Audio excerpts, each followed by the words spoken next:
আসসালামু আলাইকুম। আমি ইফতিকার রহমান লার্ন আইটির পক্ষ থেকে আপনাদেরকে স্বাগতম। আমরা দ্বিতীয় পর্বে HTML এবং CSS নিয়ে আলোচনা করব। তো HTML আমরা গত পর্বে দেখছিলাম কিভাবে আমরা একটা ফোল্ডার তৈরি করে HTML এবং CSS ফাইল তৈরি করতে পারি। তো এই পর্বে আমরা আবার আরেকটি নতুন ফোল্ডার তৈরি করব।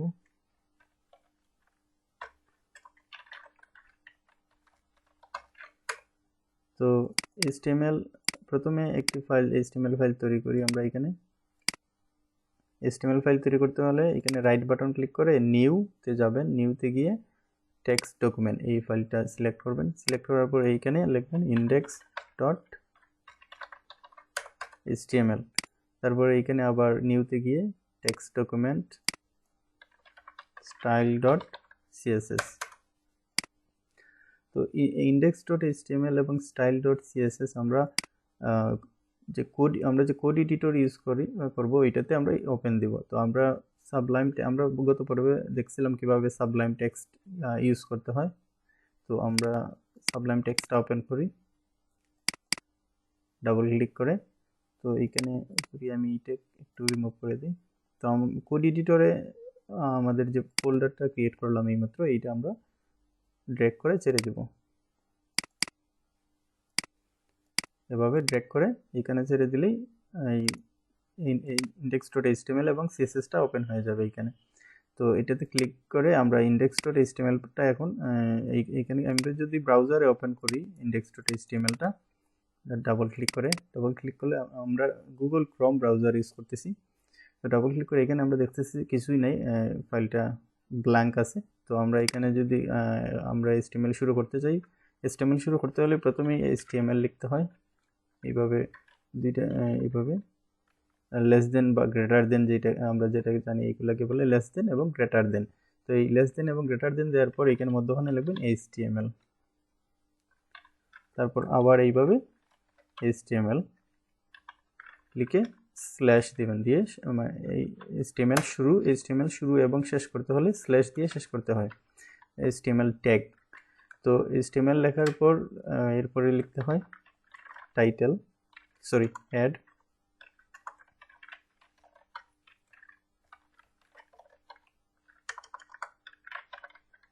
অ্যাড এইভাবে স্ল্যাশ দিয়ে এইভাবে শুরু এবং শেষ এন্টার দিয়ে এটা নিচে নামিয়ে দিলাম। তো হেডের মধ্যে থাকে যে ইনফরমেশন নর্মালি। তো আমরা এখানে টাইটেল দিব প্রথমে,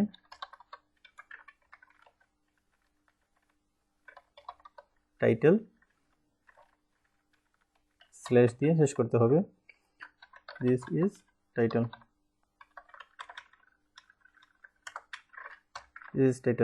তারপরে বডি লিখতে হয়, বডি HTML ট্যাগটা দিতে হয়। তো আমরা একটু এটা কপি করে পেস্ট করে Ctrl+C Ctrl+V এখানে স্ল্যাশ দিয়ে দিলাম বডি। তো আমাদের প্রথমে একটা জিনিস এইখানে দিতে হবে, ডক টাইপ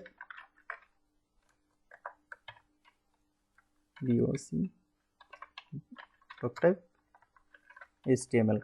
এটা দিয়ে HTML5 বোঝানো হয়, আমরা HTML5 ইউজ করতেছি। এই ডক টাইপ HTML দিয়ে বোঝানো হয়। তো HTML4 যখন ছিল তখন এখানে আরো অনেকগুলো কোড দেওয়া লাগতো।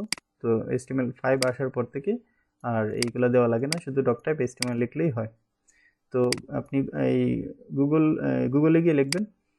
একটা জিনিস সবারই জানা থাকা উচিত, গুগল এবং ইউটিউব, আপনি যদি অনলাইনে কাজ করতে চান এবং আপনি ওয়েব ডেভেলপারই হন বা গ্রাফিক্স ডিজাইনার যাই করেন না কেন, আপনি গুগল এবং ইউটিউব থেকে সার্চ করে কিভাবে কোনো কিছু শিখতে হয় এটা ভালো করে জানতে হবে। কারণ আপনি হয়তো আপনার পরিচিত বড় ভাই বা যেই থাকুক না কেন, তাকে হয়তো আপনার যখন প্রয়োজন হয় তাকে নাও পাইতে পারেন, কিন্তু গুগল এবং ইউটিউব সবসময় আপনার হাতের কাছে আছে। আপনি গুগল এবং ইউটিউব থেকে কিভাবে বিভিন্ন জিনিস শিখতে হয়, কিভাবে বিভিন্ন জিনিস সম্পর্কে রিসার্চ করতে হয়, এগুলা ভালোভাবে জানতে হবে।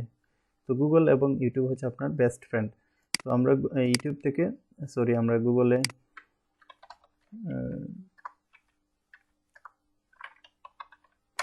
গুগলে গিয়ে আমরা HTML5 এবং HTML5 আমরা এখন ইউজ করতেছি, এখন HTML5 ইউজ করা হয়। তো HTML5 কি, HTML4 কি, এগুলো আপনি গুগল থেকে জানতে পারেন।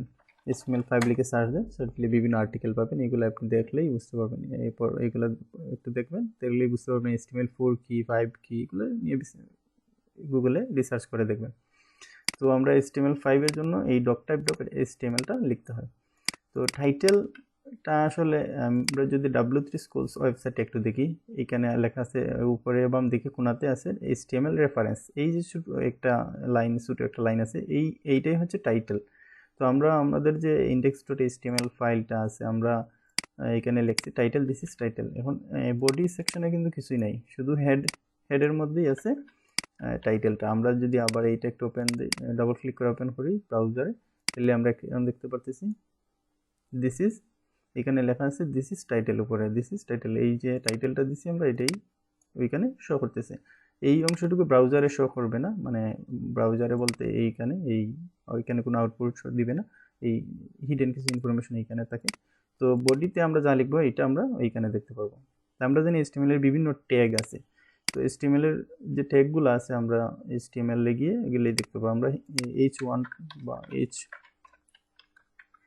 এটা কপি করে আমরা আবার পেস্ট করে দিলাম HTML, this is heading 1, just দেখার জন্য আমরা দেখতেছি।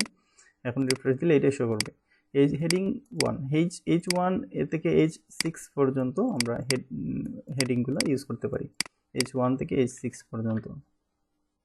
কিভাবে আমরা কপি করে পেস্ট দিই, H1, H2, H3, H4, H5, H6 এটা কেটে দিই। আমরা রিফ্রেশ দিলে দেখতে পারবো এখানে H1 থেকে H6 পর্যন্ত চলে আসছে। তো এটা হলো হেডিং। তো আর যখন আমরা এই কোনো সেকশনে যখন কোনো বেশি কোনো টেক্সট থাকবে, তখন ওইখানে প্যারাগ্রাফ ট্যাগ ইউজ করা হয়। তো আপনি এই গুগলে গিয়ে সার্চ দেবেন HTML heading, HTML p tag, এভাবে লিখে সার্চ দিলেই আপনি বিভিন্ন আউটপুট পাবেন। আপনি এখানে সার্চ দিলেই পাবেন HTML p ট্যাগ নিয়ে। এইভাবে W3 Schools এর ওয়েবসাইটটা ভিজিট করলে আপনি p ট্যাগ সম্পর্কে বিস্তারিত করতে পারবেন, এভাবে দেখবেন এগুলো, তো দেখলেই বুঝতে পারবেন এগুলো। তো আমরা যদি প্যারাগ্রাফ, আমরা গুগল থেকে কিছু ডামি টেক্সট নিয়ে আসি।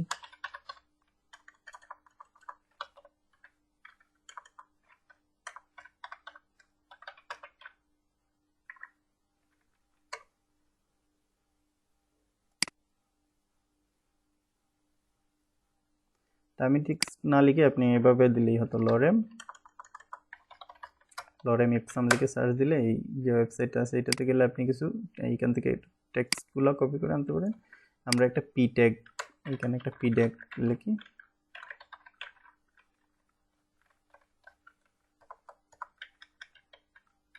আমরা রিফ্রেশ দিই, আমাদের যে পেজটা আছে এইখানে এই p ট্যাগের মধ্যে বেশি টেক্সট থাকলে এই p ট্যাগের মধ্যে রাখা হয়, আর অল্প টেক্সটগুলাই H1 থেকে H6 এইগুলো। আর বিভিন্ন HTML ট্যাগ আছে, তো আমরা দেখবো বিস্তারিত।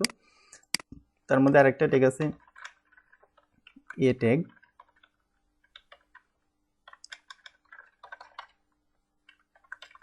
এই ট্যাগটা হলো আমরা যখন কোনো লিখতে পারি, আমরা একটু রিফ্রেশ দিই তাহলে বুঝতে পারবো।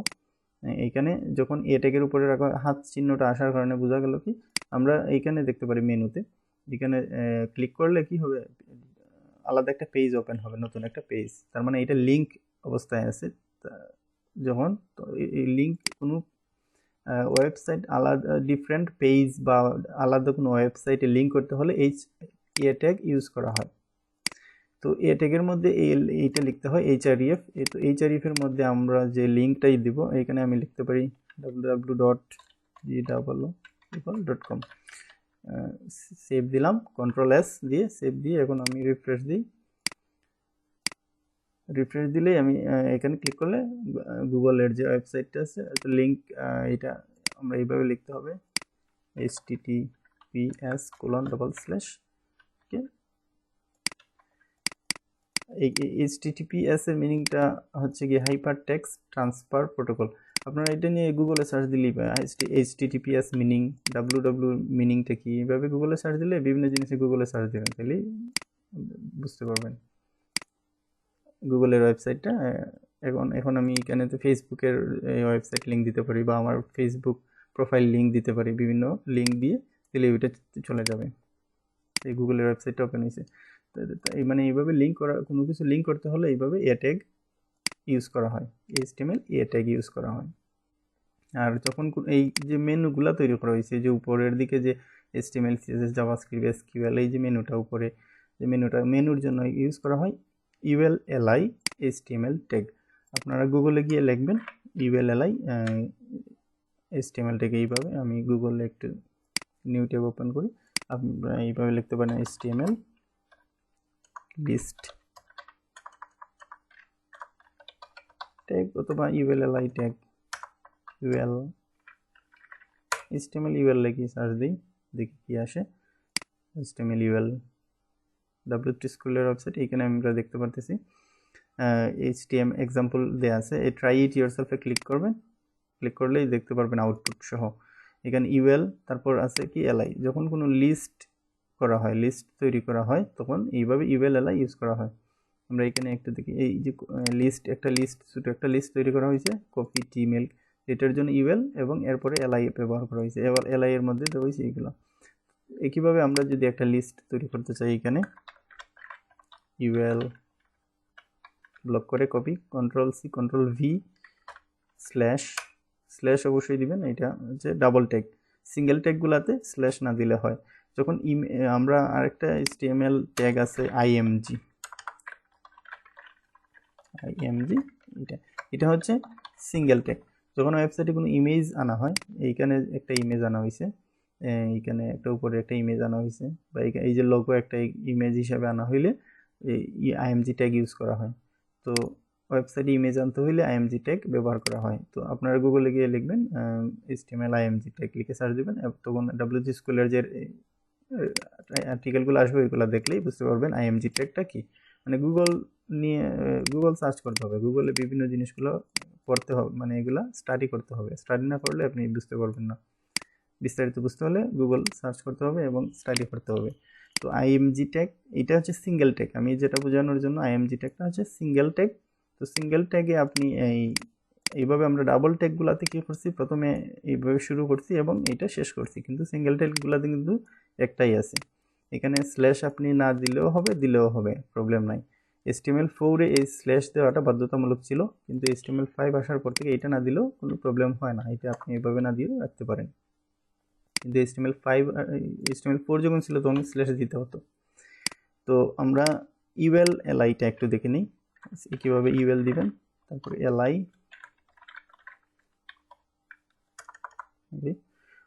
এইটা আমরা কপি করে Ctrl+C ব্লক করে Ctrl+C দিলাম, এন্টার দিয়ে পেস্ট, Ctrl+V Ctrl+V। আমরা এখানে টি মিল্ক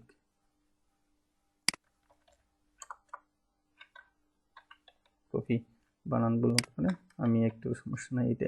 আচ্ছা, আমরা এখন একটু রিফ্রেশ দিই, তাহলে দেখি কি এখানে আমাদের যে লিস্টটা, এই লিস্টটা চলে আসছে।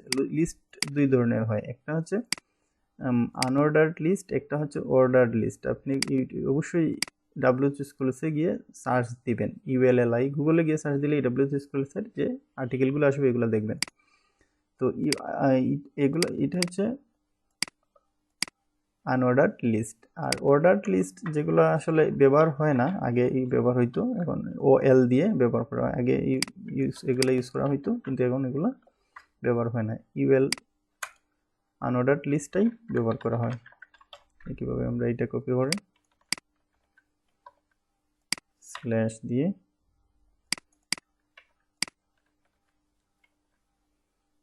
এইটাই আমরা কপি পেস্ট করে রিফ্রেশ দিয়ে একটু দেখি গিয়ে আউটপুট আসে।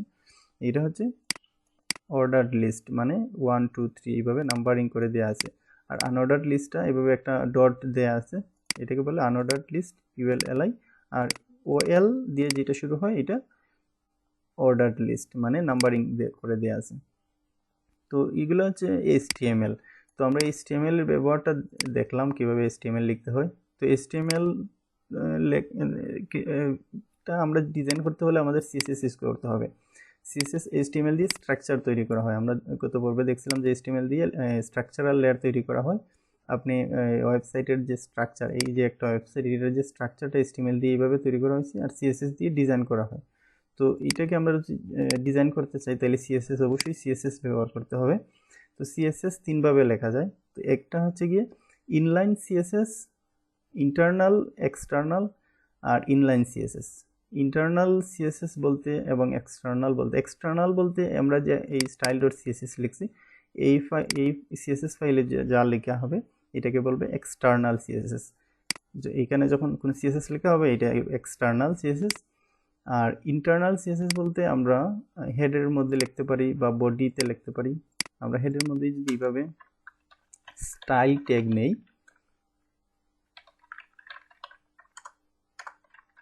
স্টাইল এভাবে শুরু এবং শেষ করতে হবে, সরি, এখানে যখন কোনো CSS লিখবো এটাকে বলে ইন্টারনাল CSS। এটা আমরা এখানে হেডে রাখতে পারি বা বডিতে রাখতে পারি, এখানে রাখতে পারি, বডিতে রাখতে পারি, বা আমরা এখানে নিচেও রাখতে পারি, যে কোনোখানে রাখতে পারি। এটা হচ্ছে ইন্টারনাল CSS। আর ইনলাইন CSS বলতে আমরা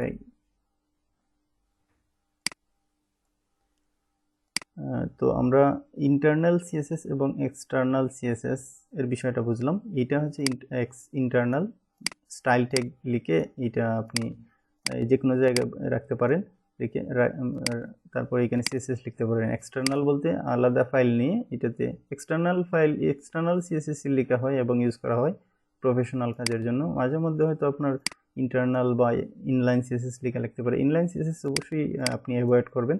ইনলাইন CSS লেখা হয় না বা এটা খুবই কাজে আসে না। তো আমরা ইনলাইন CSSটা বলতে এইখানে আপনি স্টাইল ট্যাগ দিবেন, স্টাইল ট্যাগ। তো CSS বিষয়টা নিয়ে আমরা এই আগামী পর্বে বিস্তারিত আলোচনা করব। আপাতত আমরা একটু দেখি CSS এটা কিভাবে লিখতে হয়।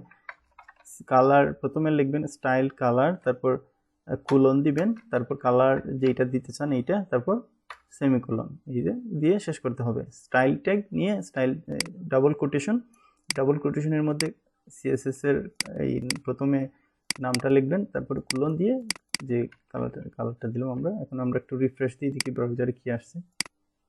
এইখানে ইনলাইন CSS যেই HTML ট্যাগে ইনলাইন CSSটা দিব, শুধু এইটা দিয়ে কাজ করবে।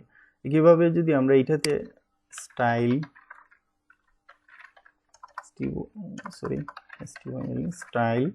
ডাবল কোটেশন দিয়ে এখানে আমরা আবার দিতে পারি কালার গ্রিন, সেমিকোলন দিয়ে অবশ্যই শেষ করতে হবে এইটা এইভাবে।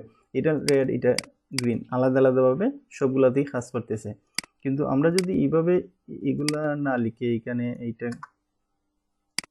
কেটে দিলাম, এখানে যদি আমরা এই ধরি, আমরা ফর এক্সাম্পল আমরা বডিতে CSSটা দিয়ে দিই, বডিটা সিলেক্ট, এইটা কিন্তু সিলেক্টর বোঝানো হয়। আমি কিন্তু বডি সিলেক্ট করছি মানে কি সবগুলাই বডিতে যখন আমরা কোনো CSS দিব, এইখানে এই বডি ট্যাগটা নিয়ে আমি এখানে বডিতে যখন কোনো CSS দিব তখন কিন্তু সবগুলাতেই এইটা কাজ করবে। মানে ওভারঅল বডির যে টেক্সটগুলো আছে সবগুলার কালারই চেঞ্জ হয়ে যাবে। এই সবগুলাই চেঞ্জ হয়ে গেছে। আর এইটা চেঞ্জ হয় না, এটা এ ট্যাগ। কিছু এ ট্যাগের ক্ষেত্রে আমরা আলাদাভাবে CSS দিতে হবে। এইখানে আবার আমরা যদি এ লিখে এইভাবে কালার গ্রিন, সেমিকোলন দিয়ে এইভাবে অবশ্যই শেষ করতে হবে, কালার কোলন এবং এইটা, তারপর সেমিকোলন দিয়ে শেষ করতে হবে। ওকে, এইটার কালারটা গ্রিন হয়ে গেছে। তো আলাদা আলাদাভাবে আমরা দিতে পারি। এতে বডিতে দিছি কালার। এখন আমরা যদি আবার এখানে আছে H1 থেকে H6 পর্যন্ত, আমরা যদি H3 এভাবে ধরে কালার দেই, ব্ল্যাক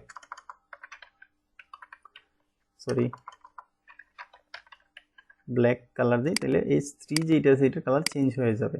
মানে CSSটা এটাকে বলে ইন্টারনাল CSS।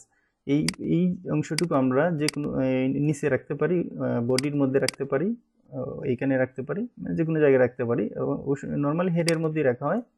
এইটাকে ইন্টারনাল, এইটাতে সিএসএস লেখা হলে এক্সটার্নাল, আর এইটা এখানে সিএসএস লিখলে যে এইচটিএমএল ট্যাগের মধ্যে যে এইখানে আমি এই পিতে যদি সিএসএস দিই তাহলে এটাকে বলে ইনলাইন সিএসএস। এইগুলো মুখস্থ রাখার কোনো বাধ্যবাধকতা নেই, আপনি বুঝতে পারলেই হলো।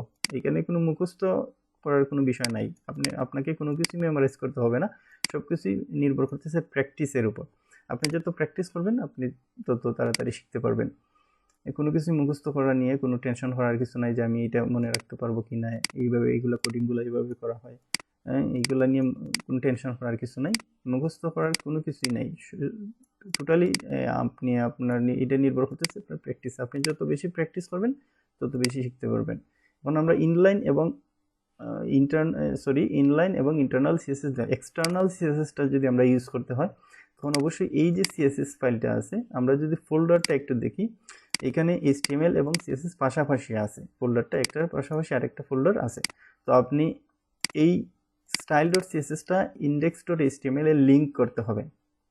আপনি গুগলে গিয়ে লিখবেন এইভাবে HTML link tag, HTML link লিখে সার্চ দিবেন, দেখবেন কি আসে, তারপর আপনি এটা একটু স্টাডি করবেন। তো এইভাবে আমরা এই style.css-টা যদি লিঙ্ক করতে চাই তাহলে অবশ্যই আমরা এখানে টাইটেলের নিচে দিই, সমস্যা নাই, এখানে এইভাবে লিখতে হবে লিঙ্ক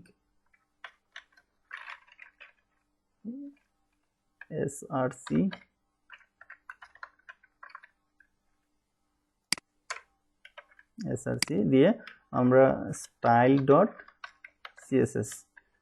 এখন আমরা যদি